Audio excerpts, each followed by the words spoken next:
देखो 2022-23 में मीइंग फेमस थी, नो डाउट अभी भी है। उसके बाद 2024 और 25 में आया थंब पुलिंग, नो डाउट अभी वो भी फेमस है। लेकिन अब जीन वॉर एक छिड़ गई है, मतलब लोग अपने डीएनए को एनहांस करने के लिए कुछ भी कर जा रहे हैं और उसमें आ गया है पेप्टाइड्स। देखो पेप्टाइड्स क्या होता है? ये प्रोटीन की छोटी-मोटी चेन हो होती है, मतलब प्रोटीन के ब्रिक्स होते हैं, जो कि हमारे हार्मोन रिसेप्टर्स को सिग्नल देते हैं कि तुम ये हार्मोन और बनाओ। और इन्हीं में बहुत से पेप्टाइड्स आने लगे हैं, जिनका बहुत लोग क्लेम भी करते हैं कि उनके चीक बोन्स उन्होंने आगे बढ़ाया, उनकी जॉ लाइन आगे बढ़ा दी है। मतलब उनकी बहुत तरीके से हेल्प करी है। देखो पेप्टाइड का यूज़ बहुत लोग करते हैं, एजिंग कम करने के लिए, अपने मोटापे कम करने के लिए। ओज़ेम्पिक आप जानते हैं ना? ओज़ेम्पिक भी एक पेप्टाइड ही है, एक हिसाब से देखा जाए तो। देखो लुक्स मैक्सिंग में लोग पेप्टाइड का यूज़ बहुत तरीके से कर रहे हैं, अपनी बोन डेंसिटी को बढ़ाने के लिए, अपनी स्किन क्वालिटी को एनहांस करने के लिए, कोलेजन की मात्रा बढ़ाने के लिए, अपनी हेयर डेंसिटी को मतलब हेयर में वॉल्यूम क्रिएट करने के लिए पेप्टाइड्स का यूज़ कर रहे हैं। और कुछ लोग अपनी एजिंग को रिवर्स करने के लिए भी पेप्टाइड का यूज़ कर रहे हैं। और बहुत से लोग तो यहाँ तक क्लेम कर ले रहे हैं कि उनके जो पेप्टाइड्स की वजह से यहाँ से लेके यहाँ तक का डिफरेंस आ गया है। मतलब उनका चेहरा आप देखें तो पूरी तरह से चेंज कर गया है, जिसमें ये बंदा भी आता है। इसका चेहरा अगर आप देखें पूरी तरह से ऐसा लगता है कि कोई दूसरा ही बंदा आ गया है। देखो इस वीडियो में मैं उन्हीं में से कुछ पेप्टाइड्स के बारे में बताऊँगा, कुछ बहुत ही ज़्यादा फेमस पेप्टाइड्स के बारे में बताऊँगा, जिनका यूज़ बहुत लोग इस टाइम पे कर रहे हैं। लेकिन मैं उन्हें रिकमेंड बिल्कुल भी नहीं करूँगा, क्योंकि इनमें से कुछ एफडीए अप्रूव्ड भी नहीं है, इसलिए मैं इनको बिल्कुल भी रिकमेंड नहीं करता हूँ।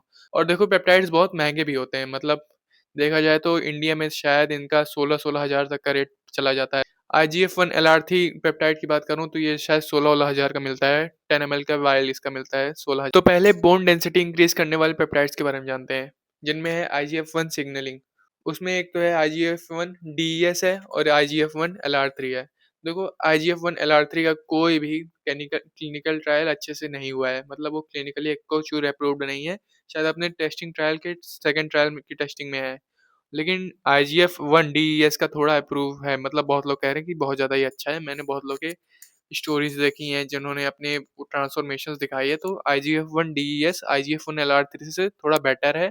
और जो ये जो बंदा क्लेम कर रहा है आईजीएफ एलआर3 क्लेम कर रहा है, जो इसका इतना ज़्यादा चेंज कर दिया। इनके बहुत से साइड इफ़ेक्ट्स भी हैं, जैसे आईजीएफ-1 डीईएस का एसिमेट्री है, इरिटेशन है और आईजीएफ-1 एलआर3 का तो बहुत ज़्यादा वो है, जैसे कि आपके ह्यूमर भी हो सकता है, ट्यूमर भी क्रिएट हो सकता है, इसलिए इसको तो मैं बिल्कुल भी नहीं रिकमेंड करता हूँ। आईजीएफ-1 एलआर3 को बिल्कुल भी रिकमेंड नहीं करता मैं।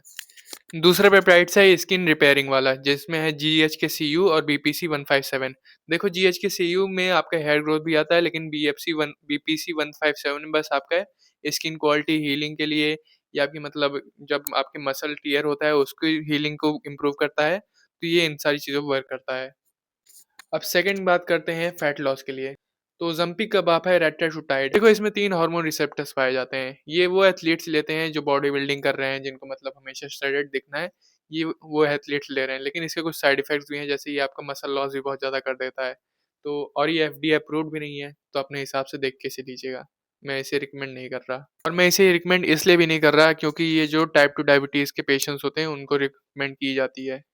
अब 2 पेप्टाइड्स के बारे में बात करते हैं जो आपकी ब्रेन हेल्थ को इम्प्रूव करते हैं, सेरिब्रोलिसिन और सी-मैक्स। ये आपकी ब्रेन हेल्थ को इम्प्रूव करते हैं, मतलब आपकी मेमोरी को बढ़ाते हैं, आपके न्यूरॉन्स क्रिएट करने की क्षमता को बढ़ाते हैं, मतलब आपके ब्रेन की हेल्थ को एकदम ही अच्छे से इम्प्रूव कर देते हैं, आपकी लर्न करने की क्षमता बढ़ाते हैं, आपकी रियलाइज़ करने की क्षमता बढ़ाते हैं, स्टोर करने की क्षमता बढ़ाते हैं, बहुत सी चीज़ें आपके ब्रेन में वर्क करते हैं।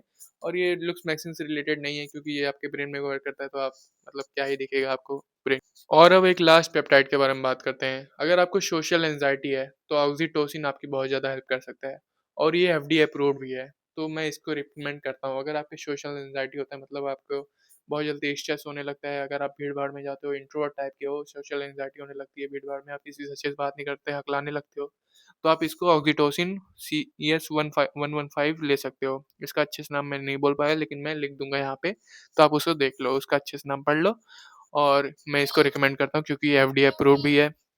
कल एक बंदे ने कमेंट किया था माइक्रो नीडलिंग, मतलब फेस के लिए माइक्रो नीडलिंग क्या हेल्पफुल होती है? तो हाँ, हेल्पफुल होती है। वो आपकी कोलेजन की मात्रा बढ़ा देता है। मतलब वो आपके जो ब्लड वेसल्स होते हैं, ब्लड की मात्रा बढ़ा देता है, तो आपका कोलेजन वैसे इंक्रीज़ हो जाता है। तो हाँ, माइक्रो नीडलिंग फेस के लिए वर्क करती है। सो इस वीडियो को यहीं पे एंड करते हैं। That's it for today. अगले वीडियो में बात करेंगे।